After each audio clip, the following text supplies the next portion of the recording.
A lot of it has to do with when I was in art history, they call connoisseurship. It's when you're a restaurant critic and you go out to eat, you are mentally comparing that dish to every other version you've ever had. This is Taste. I'm your host, Matt Rodbard.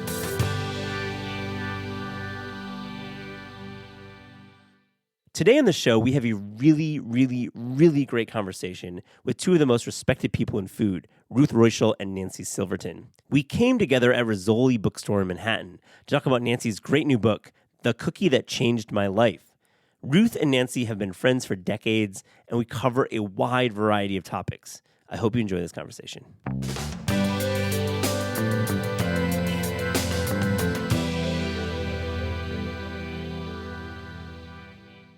One of our guests tonight is Nancy Silverton. She's a celebrated restaurateur. She's the only chef ever to be awarded both the Outstanding Chef and Outstanding Pastry Chef Awards from the James Beard Foundation. And she's also the author of the fabulous new book, The Cookie That Changed My Life. So good.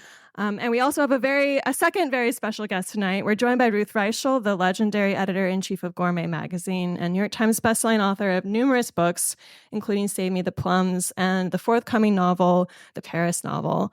And our host is Matt Rodbard, founding editor of the award-winning Taste. So this is our last event of the year. We couldn't be luckier to wrap up the year like this with these guests. So they're going to be in conversation together for about 30, 40 minutes with time afterward for audience questions. And now let's give a very warm welcome to Nancy and Ruth and Matt. Thank you. I just want to say thank you, guests. And first, we're going to have Jamie Oliver here on the 24th of January. So mark your calendars. Hello. Hello. Thank you for coming by. You were just in Italy. You just flew in from Pittsburgh. It means a lot that you made the time. Appreciate it. Pleasure. What a great book you've written. Oh, thank you. We're going to talk about, but let's jump into it. So, holiday cookie season. How do you judge a holiday cookie? Both of you. Do you mean is it a Christmas tree shape, or what does that mean? Or no, like for like a cookie box, a swap. We're like in swap mode right now. We're planning.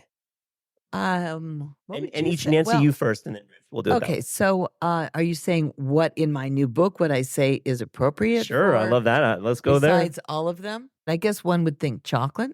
Okay, is that a good start? I think so. Okay, so there's I think a delicious chocolate cookie that is in the book. I was trying. Well, let me just say really quickly that the book was trying to either recreate or create the best of everything in every single category. And some things didn't have a name. So, for instance, Claudia Fleming's ginger cake is in that book because who could make a better ginger cake than Claudia Fleming's ginger cake?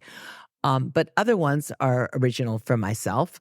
Those that are ones that everyone knows, from a carrot cake to a pineapple upside down cake. But then there is a chocolate cookie that would be called like maybe my favorite ultimate chocolate cookie. So it doesn't have a memorable name, but it has a memorable flavor. So it's it's an open face cookie as opposed to a sandwich cookie, but it's a cookie. I would describe the bottom kind of in an Oreo kind of flavor palette, and the top is one of those kinds of chewy cookies that kind of are a little bit too sweet and crack.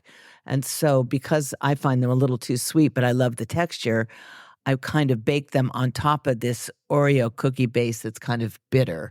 But it is indulgent, and it could be a great Christmas cookie. That's the one. Ruth, how would you judge a holiday cookie? I think I need to start by saying I have never been a cookie person. Yeah. Okay. You're just sitting there and waiting to say that.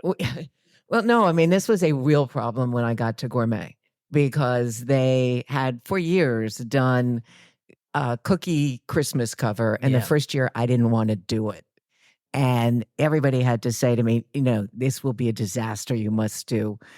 And over the 10 years that I was there, I really came to understand the joy of cookies. And I would say that looks are really important for Christmas cookies, and and color. I mean, there's a lot about using sprinkles and color, and it's the cookie collections that we did. And one year we did do, because Richard Ferretti, our brilliant design director, one year wanted them to do understated cookies, and they were gorgeous, but I don't think the biggest hit.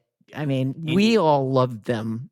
You want some sprinkles. You want or indulgence. Or- I'll yeah. still argue that chocolate still well, has a place. Chocolate is always a winner. Yeah, Mhm. definitely. So, Nancy, this book, remarkable because you blend. But you haven't baked from it yet. I haven't baked from it. Yeah, that's true.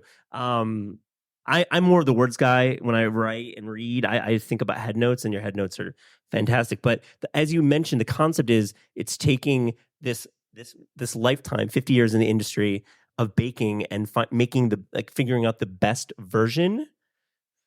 Why were of you? desserts that most of them I had never made So before. why- Like I never made a lemon bar before. How are you up for this? How are you up for this? This is like a crazy task. Well, I had time. 2021 was a slow year. So That's I had time. Everybody was, baking their way through sourdough bread. And I didn't really feel the need to do that. And so I guess subconsciously I had the need to do something. And this sort of kind of happened. You had a rhythm during this 21 lifetime. And but having that time to really focus in, look at lots of times, I think even when we cook, but I know that I'm guilty of it too, when you're pressured to come up with, say, 110 plus recipes, sometimes you get to a recipe and you think, that's good enough. And you kind of stop there. But I didn't stop at good enough. I didn't stop until I thought it was the best version that I could possibly make. And sometimes that was, 24 or more tries. We'll get into the lemon bars. We'll get into the scones. We'll get there. But Ruth, how do you call something the best as an editorial person? Well, a lot of it has to do with when I was in art history, they call connoisseurship. It's when you're a restaurant critic and you go out to eat, you are mentally comparing that dish to every other version you've ever had. Mm-hmm. And I think it's, as a young cook or a young critic, I think it's probably hard to say this is the best that can be. But when you've been doing it for 50 years, it's pretty easy to go through that memory bank and go, well, this chocolate cake is maybe half as good. Yeah. Yeah. What about restaurants? And, restaurants, it's the same thing. Restaurants are more complicated because you're not just talking about flavor, texture, Yeah. et cetera. Talking about a night, a performance. You're talking about the whole performance of it. But you have a lot in there to judge against. Right. We'll get to some of your favorites and your not favorites. But Nancy, we all came You for can that. answer that question. But Nancy, let's talk about lemon bars. Let's go there. Okay. In the head note, you write "Purists beware," which shots fired a bit. Yeah. What were you doing with the lemon bar idea? And tell us about the lemon bar you landed on as the best. Well, the reason why I said purists beware is that I tried to stick as closely as I could to the original version of something. I didn't want to stray too far because that wasn't the intention of the book. So I tried to respect the originality of each recipe. And a lemon bar, as we all know, is a baked lemon custard on usually a cookie dough or a cake. But a dessert that I could never understand the appeal. I thought it was always too sweet. Yes. I could, the look of it when that powdered sugar inevitably melted into the custard as it sat and sweated, that was just really unappealing to me. And then because of the egginess and the bakedness of it, it always had kind of a sulfury aftertaste. That was, kind of a little bit camouflaged by the overly sweetness of it. Anyway, I hated it, but not a fan, right? Yeah. So, you question is, hated you it. think I liked them? Never, ever, ever. And I didn't grow up with them, and they had no sentimentality, nothing, to me. Yeah. But I felt like because of what this book was supposed to be about, it had to have a lemon bar in it. And finally, after so many tries and closing the book to having one, but then realizing a couple weeks later I had to have one. I settled on a compromise between one of my favorite tarts, which is a lemon curd tart, a simple French custard tart that is where the lemon curd is baked in a bowl over bain marie and filled and set. And that was really my compromise, but it's So not no powdered true sugar. lemon. And yeah, but powdered sugar to order. Oh, So instead of A la powdered sugar, minute. yeah, a la minute. I love that. So, and then you get that nice contrast and that white dusting on top, but it doesn't have the chance to melt and sweat into the It's such a custard. good tip, and I feel like most lemon bars are not good.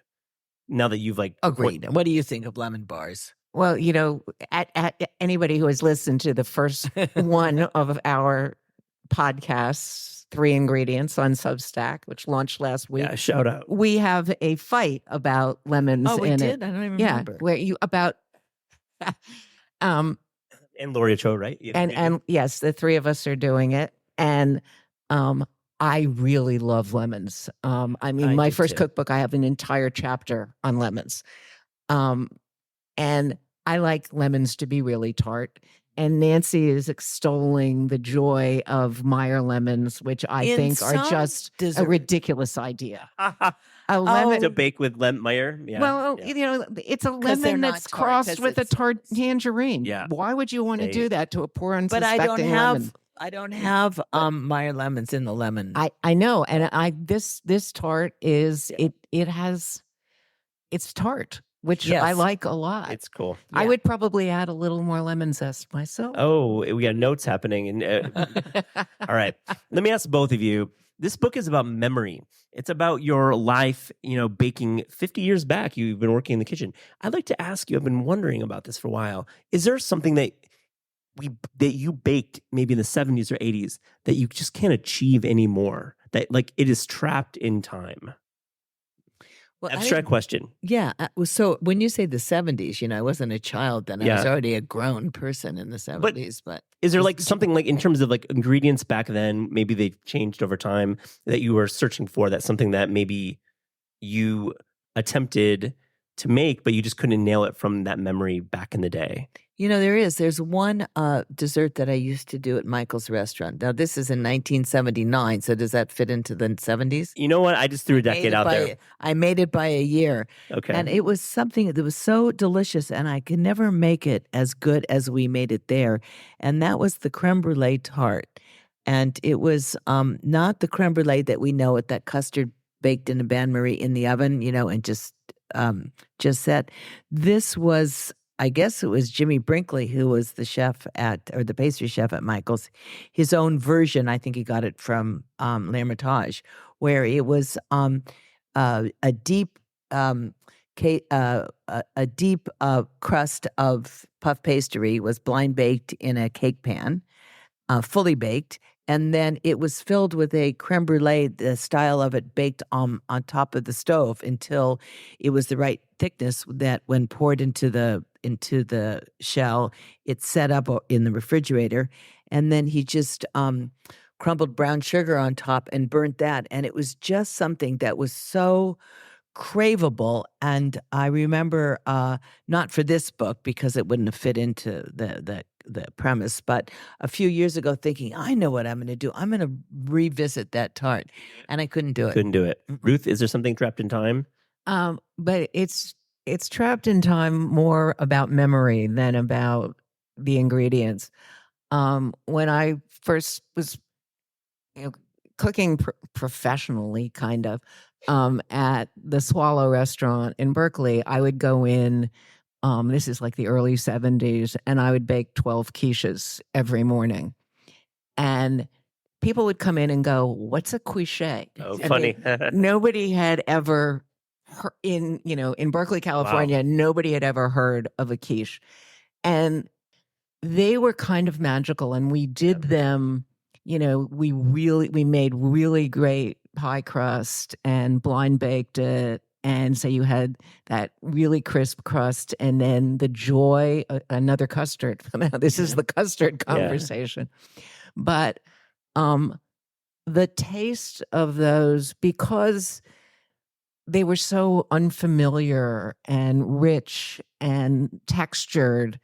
And now, you get a quiche and it's like, They're frozen. eh, A lot of them are. Well, that's because you're calling them a quiche now. I think you have to go back to Quiche? quiche. I'd like to have the quiche, and maybe it'll be a lot better. All right. Nancy, I'm going to quote you. Quote from the book. I've never really understood the appeal of the traditional British-style scones. I find them to be dry, heavy, and lacking in flavor. I figured traditional scones were an acquired taste that I had not acquired. So, Nancy, how did you actually figure out to make a scone worthwhile in this book?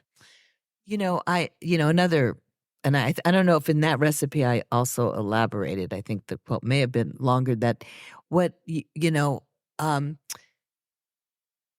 we think of scones, I think that we think of the American version of a scone, which is really much more like a flaky biscuit. And I can't get that that flavor or that texture kind of out of my mind, because that's how I think a scone to be. When I eat a British or Scottish or Irish scone, they just always did seem so dry and hard, and you understood why people ate them with jam and with clotted cream, right? But I wanted to come up with a version that I would even like. Now, I can't say it's my favorite recipe in the book because it's not my favorite recipe.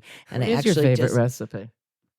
I'll tell you in a minute. So that I made a version that I liked. I mean, I didn't try to Americanize it. I still, in the end result, it still was kind of dry, but I tried every version that I could find, including lard and all different, butter and no butter and eggs. And I came up with the version that gave me the right color, because I can't get away from that whiteness of any kind of dessert unless it's a boiled frosting, but I came up with that one that had color. But I noticed that in the earlier stages of doing this, when I would cut out the scone and I would bake it, and it would have that smooth kind of shape that seemed so hard and dry and red that way. And then I would take the scraps and just kind of lump them together and bake them. I noticed that the ones that were lumped together, at least visually, looked a lot more appealing. And so instead of patting this dough out and cutting it into a circle or a triangle, what I did is I just chopped it into pieces and gently put them together. And then the way they baked was just very irregular, and it did give it visually a much better shape. And I did choose to add currants that were soaked in scotch or brandy or rum, whatever alcohol I chose that time, which helped with the flavor. So all in all, I did come up with one that I thought was pleasant. And that's about as far That's as about as good as best gets for you is pleasant. Okay. I'm going to quote you again. There are few things in the world that all New Yorkers agree on, but one of those things is that crumb cake should be equal parts cake and crumb. Okay. Right? Audience, New Yorkers, hands up. Equal parts? Yeah? Equal parts. I mean, so that okay, parts, Ruth's there yeah. too. Okay, we got about 30%. Really? What is the other percent? Yeah, so what do we like? Are we more crumb to cake, or are we more cake to crumb here? Who likes crumb? We got New Yorkers in the audience. Yeah. Okay. All right. I wasn't trying to pick on you. No, I understand. Definitely not. But I think that's, what I was trying to point out is there's a real difference between a New York style crumb cake, that one, and a coffee cake that has streusel on top, is that not only is there the ratio of the crumb to the cake, but also that the crumb on top is really like clods, right? Yes. Big hunks of crumb. And so it's almost like a meal. Yeah. It's like an extra meal. It's like a bonus, Now, how could you not like that when you say you don't like desserts? Do you like New York crumb cake? Now you just reminding me. You want to know a flavor I have never had again. The Cookery on 8th Street when I was a kid had a cherry East. It was University and 8th Street. They had a cherry crumb cake that I would. It's like a flavor that's locked in my head that I would give anything to taste again. I'm thinking about this a lot. Like we've got these taste memories that we can't achieve for a lot of reasons. Right. Yeah. And once we go back to have them, and we realize that, well, the tastes have changed. It right? wasn't so good. Yeah, it wasn't But so good. I think that was really good. Yeah. So what was it? It had just cherry. It was like sour cherries. It was like a cake Oh, with man. sour cherries and crumbs on top. And it was wonderful. It's And my friend's uncle owned that restaurant. And we used to wait tables there when we were little kids and get paid in cherry crumb cake. oh, it's so good. I got to ask you both about brownies. Brownies, to me, are often not great. What makes a brownie memorable? I'll ask you, Nancy, and Ruth will follow. Well, I think you have to define what you like in a brownie, right? Good- Do you like good qualified fudgy answer. I or like that. Fudgy or cakey? Right. What do you like? Personally, fudgy all the way. Fudgy. Yeah, I'm Me not about too. texture, I'm about the actual You know, density. I found out that I like that texture, that fudgy texture, but it was very difficult to eat too much of until I realized I prefer my fudgy brownie cold out of the refrigerator. And yeah. then I think it's really delicious. Well, you have another thing in the book, which I think is brilliant. I mean, you made me want to make brownies again reading this book, which I never think about making brownies. But, and part of it is texture. So you've got the fudgy bottom, but it really doesn't work unless you've got like a crinkly, cakey top. Yeah. And that to me is like what defines a great brownie is when you get both textures. Break through that Yeah. that You top break through layer. that crackle. Yeah, Yeah. that roof of it. Yeah. Huh. What's your favorite recipe? Let's go there. I think everyone's on the edge of their seats for Ruth's original question. It's not necessarily a favorite because, you can't have favorites. However, one that like I'm so proud of, like, oh, that's why I'm so smart is the cornbread. And I think I've talked to you about this, right? Have I? No. Oh, okay. So now I didn't grow up eating cornbread. My mother didn't make it, and she didn't make food that you would eat along with cornbread. So I'm not a cornbread aficionado. I know a lot of people are. When I've had it in my adult life, I never quite understood it because it wasn't a bread. And all I used to taste in it was the sweetness of, say, honey. But it never tasted like corn. But maybe it's not supposed to. I know it has cornmeal, and maybe it doesn't have the right name. Maybe it should be renamed. But I always felt like it needed to taste like corn. In the last couple books that included a cornbread of mine, I tried to do different things that I thought made it a little better. But I always knew in the back of my mind, this isn't perfect yet. So I converted to making a cast iron pan, which I loved.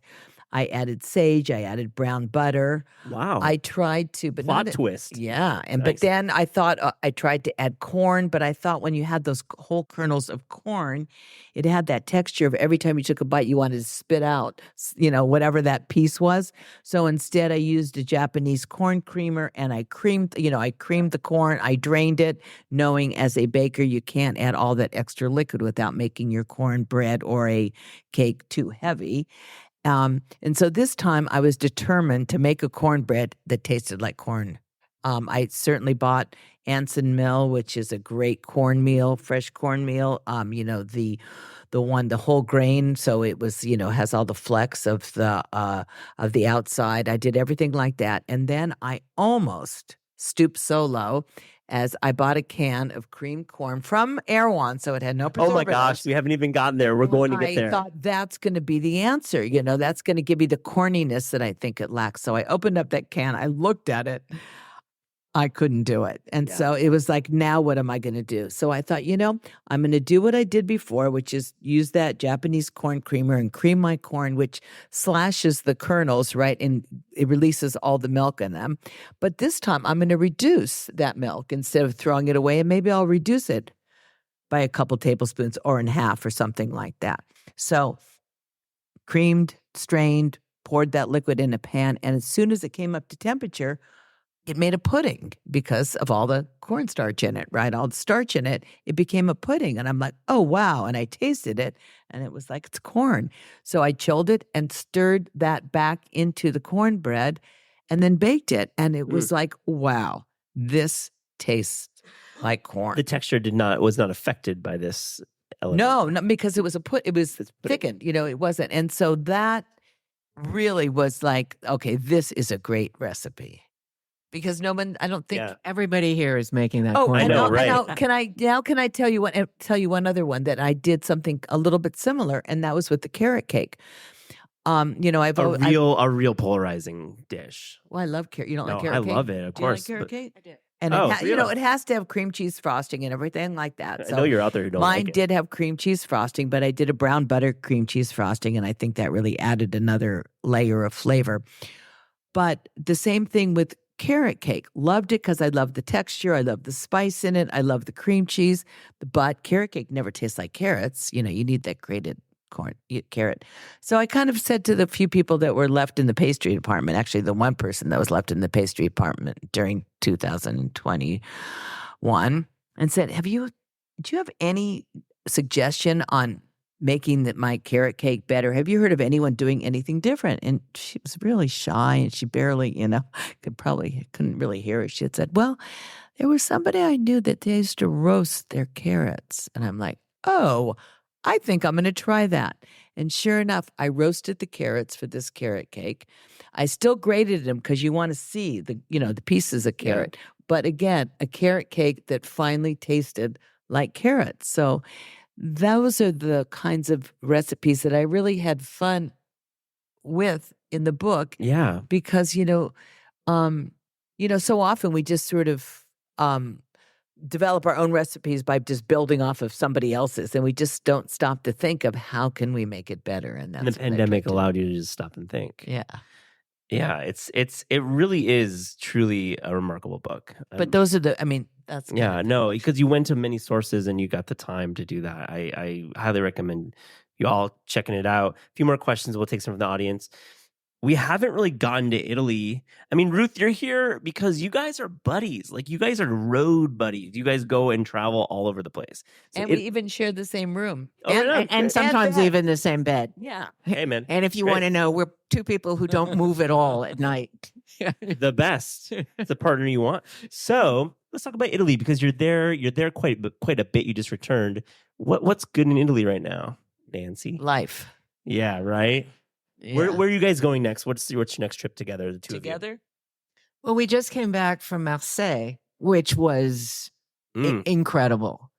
It's not just bouillabaisse, right? And in fact, it's barely bouillabaisse at all anymore. I mean, it is the most diverse city I've ever been in, and the most French city you can possibly be in. They hate the Parisians, and they pride themselves on not being Paris. And did you think it was great? I loved it. And we have to ask James, who was on our trip. Great.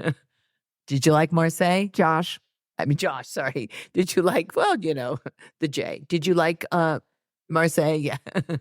Josh, he concurs that it was a great trip. So where are you going next? What's Me personally? Yeah, Italy.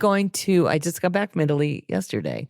I'm going to go to San Diego. Does that count? I mean, that's not Italy, but it's okay, close enough. So Lanai. Oh, okay. Tell me about it. So I'm opening a restaurant at the Four Seasons in Lanai. Yeah. And so we're doing a pop-up. Oh, wow. Here we go. But it will be like a Your year marketing away. team is here. Okay, good. And after that, Mexico City for a wedding. Oh, cool. All right. That's cool. How about you, Ruth? I'm going to LA to visit Nancy. And then in March, I'm probably going to Japan. Oh, cool. You didn't tell with me Joan this. Nathan. Oh, you with Joan? are. Yeah. What's the schedule? What's the itinerary? It's a fermentation trip. Yeah. And I mean, I think there are a bunch of food people going on it. And we're going to go, look at where, soy sauce and Wonderful. stuff like that. Oh, my gosh. And I've been dying to go back to Japan. Yeah. We went to Japan on one of our girls' trips with Robin. With Robin. And we were lucky enough to have Hiro Sone go with us. And Hiro it's really different being in Japan with Japanese people than being there on your own. Yeah. I follow you both, and your travels are inspiring. Do you plan them in a detailed way? You're both pretty detail oriented. Do you have like a pretty rigorous itinerary? I am the least detail-oriented person you will ever meet. Yes, you make reservations. You are so good at I researching. hate making know, but you do such a good job. reservations. But the last couple of trips are actually trips that are done through academic travel. travel. ATA, yeah. And so it's a planned trip. Yeah. And we help, we put our input. And this year, where are we going? It'll be Next, the we're fall. going to Bordeaux. Oh, yeah, right. Oh, cool. And Biarritz. Oh, great. Well, I'll definitely look out for those cool grams. Last question before we get to our flash round. Nancy, what was the cookie that changed your life? The peanut butter cookie on the cover. So let's talk about it. We're here in front of friends and family. Okay. I'd love to hear that story. Okay. And I wanted to name the book, by the way, The Peanut Butter Cookie That Changed My Life, because it's a story, and it did. And that they wouldn't accept it. And that was, marketing, right? The marketing department at any publisher is just really difficult. And Catching strays. Too many people have peanut allergies. So it's the cookie that changed my life. That they went to, even though they said, everyone's going to think it's a cookie book. And I said, no, they're not. And sure enough, everybody comes up to me and says, I love your new cookie book. I'm like, it's not a cookie book. But anyway, they'll get it eventually. But so why did it change my life? How did it come about? So Michael, who I live with, had brought back a peanut butter cookie that was made from my friend Roxana, who not only worked with me at Campanile for a couple of years, has a great bakery in Los Angeles called Friends and Family. And there was this peanut butter cookie that visually looked like a perfect peanut butter cookie, meaning it had rounded edges, it cracked in the middle. When I broke it open, it was clearly soft and chewy. Everything a peanut butter cookie was supposed to be. I ate it. It tasted like a peanut butter cookie. And although I'd like to pretend that I'm not competitive, I cannot stand when somebody does something better than me. So I stared at that peanut butter cookie and I said, I'm going to make a better version, but I really mean a different version because hers is perfect. Anyway, I had her recipe because I had recently done a quote for her book and I had her PDF on my phone. And so I looked it up and I took that cookie recipe as a base and thought, how can you make a peanut butter cookie better? Visually, it was perfect. So the only way to make it better is to make it even more peanut buttery. You catch And the theme that's here, what I audience, did. right? Well, We're going for intense flavors. yeah, but it's a peanut butter cookie that thinks it's a tart, or a tart probably that thinks it's a peanut butter cookie. That's one so of the great. two. But so what great. I did, and I just sort of went to what I did with a few tweakings, but that really was one of the easier recipes. And it was, I rolled it into a ball. I made a divot. I filled it with peanut butter. I put it in the oven. I set it. I put all these salted Spanish peanuts with the skin on top, put it back in the oven. And that's what I came up with. And I thought, okay, this probably is the best peanut butter cookie I ever ate. And then it really got me thinking that what I would love between the covers of a baking book were all the recipes that I really want to bake. I always say, like, anyone that says they love making croissants at home or Queen Amman or babka, I say is lying. Yeah. Who has a sheeter at go home? to a bakery Who has a and get sheeter? that. But also, in my day of cooking, and I think everybody else that's my age can attest to the fact that when we wanted to make something, an apple pie, right, and we wanted to look it up, we went to our cookbook shelf and we picked out a book of a recipe that we liked the author, and we looked up their recipe for apple pie and we made it. But now with that damn Google, you Google apple pie and you get 15,000 suggestions and you think, where do you start? Yeah. So I wanted to take that work out of the people that would buy my book and say, here is the best apple pie, and here is the best apple crisp, and here is the best lemon pie. Love it. Should buy it. On this Taste, we ask guests about their discerning taste. So to close this interview, here's a little rapid fire Fast and Furious taste check. Are you ready? The best breakfast food. Each of you answer. Coffee. Matzo brie. Ooh. The best dessert. I think maybe an apple crisp. Okay. A perfect peach. So good. Your favorite American fast food chain. You're horrified. Oh, wow. No, I'm not. I'm thinking, LA's where it was invented. Right, but I'm just thinking, like, I can't say I like In-N-Out. My fast American And it has to be a chain. Wow. Yeah. That means more than one? I would That's say not 3 rapid. equals a chain. Chainlet. You Well, start, Ruth. I would say wow bao because my husband is insane. It's Bruce Cost's bao. They're in airports now. Oh. Wow. Sorry, I failed on that one. That's I don't okay. know if You I want have to one. Okay, that's okay. Okay, this is the big one. Your favorite New York City restaurant right now? My favorite restaurant right now is the one that always the last meal. My last meal last night was at Via Carota, so I'm going to say Via Carota. I was just there last Ooh, there's night. an clap in the audience. Wow. How about you, Ruth? Atomics. Yeah. I mean, I've been in love with it since the first week they opened. Yep. A few more. We're in this beautiful bookstore. Your favorite cookbook of all time? One of my favorites. How about that? Well, there's many that I love, but the Zuni cookbook is always a great cookbook. That's me. It's probably Marcella Hazan. Completely reliable, never lets you down. It's great.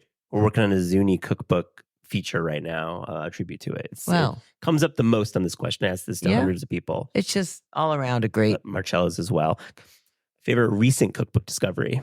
This isn't really a cookbook, but I'm in love with Fuchsia Dunlop's new book. It's just, I mean, it's sort of like a real leap forward in Chinese gastronomical history. It's like her past work. It's so great. Yeah, it's a great call. Last one, your favorite sandwich?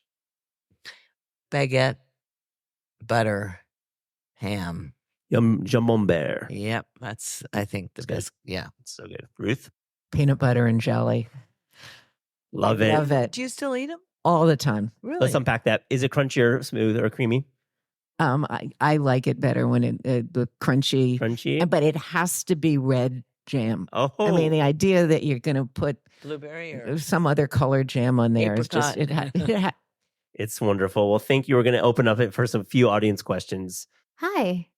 Congratulations on your book. Thank you. I was wondering if you could talk a little bit about your process in not so much the recipe development, but writing about each of these pieces and the challenges and I don't want to say benefits, but exhilarations maybe of writing about things that are classic and have been written about before. So are you talking about like an introduction or are you talking about in the recipe itself? Both.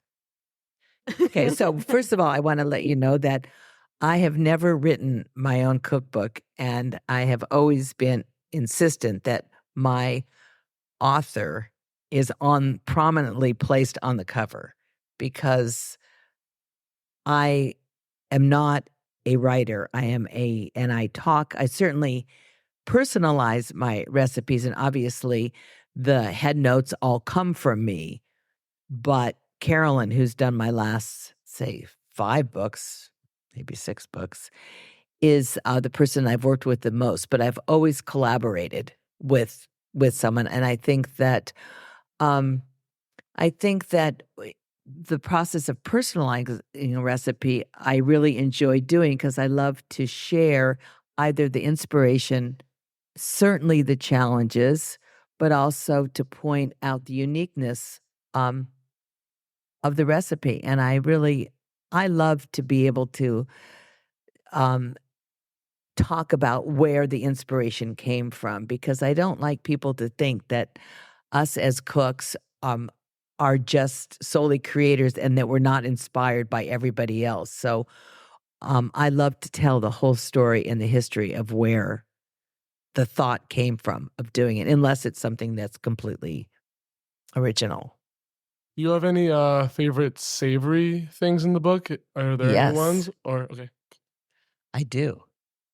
I have a section on crackers. I have a ham and cheese croissant that I think is terrific. Well, I have 2 croissants in there, both of which You make croissants at home? No, I suggest buying them. Like with all the great. Are you kidding? I told you. I know. I'd be lying if I said I do. No, there's so many great croissants now. 20 years ago, maybe you had to make your own croissant, but you don't have to. Let somebody else mess up their kitchen and do it. So I'm talking about how to take this bakery bought croissant and to do 2 classic things with it. One is sweet with an almond cream filling. The other one is one that I do ham and Gruyere, but also a rich bechamel in there. So it really is a wonderful, wonderful and easy to put together savory. I love the my version of the quiche, or the quiche, is that what it's? My version of the quiche, which is low and flat and rectangular, and I think that it's a great version. It has potato in it. What else did I bake that's savory that I think is great? I love all the crackers and a couple of the biscuits, a Parmesan scone. So there is a nice section of savory as well as sweet. Is there someone over here and towards the back? Yeah. Hi. First of all, I want to quickly introduce myself. My name is Jack. I'm a huge fan. And both of us are friends with Dario Cecchini because I go to Italy twice a year. Wow. I also know Sandra Lotti. Not sure if you remember her. Yes. Yeah, very close to Sandra. So my question is this. Here's the thing. The only two journalists in the entire room are very good at keeping secrets. And you mentioned the Four Seasons in LA, and I'm sure everyone else can keep your secrets. So is there anything at all you can tell us? Four Seasons in Hawaii, you mean? Oh, you said Hawaii? Yeah, in Lanai. Oh, Lanai. Yeah. Oh, okay. So yeah, what can you tell us about that? And also maybe Mozza DC. Oh, very good. Boy, you're up on everything. Well, both of them are not secrets, so I can share it to everybody. In Lanai, there's a Larry Ellison pretty much owns that island, but there's one. Well, actually, there's a very local hotel that's very small. But other than that, unlike the other islands, there's only one place to stay, and that's the Four Seasons. They have two locations of it, one close on the beach and one up in the hills. And I'm opening up next to Nobu down by the beach. And then in Washington, D.C., I'm opening up in Georgetown at the old Dean and DeLuca space, partnering with Steven Starr. And that will be in the end of summer. Matt, do you want to close us? I'm going to thank the guests on here, and just want to say it's such an honor to share a stage with both of you. Such a fan of your work, and thank you so much. No, really means a lot. Thank you so much for coming out. And Christina will tell you how you can buy this book and have it signed. Yes, if you want to buy a book, head up to the front of the store to the cash registers. We have copies of The Cookie That Changed My Life and Save Me the Plums. And Ruth and Nancy and Matt, thank you once again on behalf of the bookstore. Thank you, guys.